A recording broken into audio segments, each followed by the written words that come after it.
ശിവസേന കാസർഗോഡ് ജില്ലാ കമ്മിറ്റിയുടെ നേതൃത്വത്തിൽ കാഞ്ഞങ്ങാട്ട് കോട്ടച്ചേരിയിൽ ലഹരിക്കെതിരെ പ്രതിഷേധ കൂട്ടായ്മ സംഘടിപ്പിച്ചു.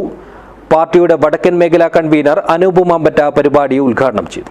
This news sponsored by Emmanuel Silks, Kanhangad, Kannur and Thrissur. ലഹരിയെ അകറ്റൂ, നാടിനെ രക്ഷിക്കൂ എന്ന മുദ്രാവാക്യം മുൻനിർത്തിക്കൊണ്ടാണ് ശിവസേന കാസർഗോഡ് ജില്ലാ കമ്മിറ്റി നേതൃത്വത്തിൽ കാഞ്ഞങ്ങാട്ട് ലഹരിക്കെതിരെ പ്രതിഷേധ കൂട്ടായ്മ സംഘടിപ്പിച്ചത്. കോട്ടച്ചേരിയിലെ പഴയ ബസ് സ്റ്റാൻഡ് പരിസരത്ത് വെച്ച് നടത്തിയ പരിപാടി പാർട്ടിയുടെ വടക്കൻ മേഖലാ കൺവീനർ അനൂപ് മാമ്പറ്റ ഉദ്ഘാടനം ചെയ്തു.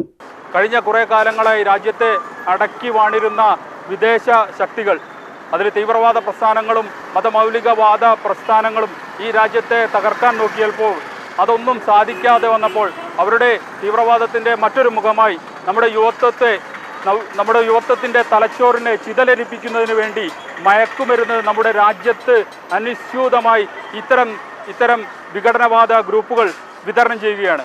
നമ്മുടെ യുവതലമുറയെ നശിപ്പിക്കുന്നതിന് വേണ്ടി നടത്തുന്ന ഇത്രയും നീചമായ ഒരു പ്രവർത്തനത്തെ പല്ലും നഖവും കൊണ്ട് നമുക്ക് എതിർത്ത് തോൽപ്പിക്കേണ്ടതുണ്ട്. ചടങ്ങിൽ ജില്ലാ പ്രസിഡന്റ് കെ.പി. ജയരാജൻ അധ്യക്ഷനായി.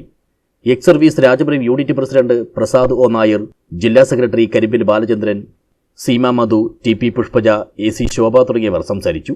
ടി.പി. കാർത്തിക് രാജ് സ്വാഗതവും രവീന്ദ്രൻ നന്ദിയും പറഞ്ഞു. News bureau, Kanhangad.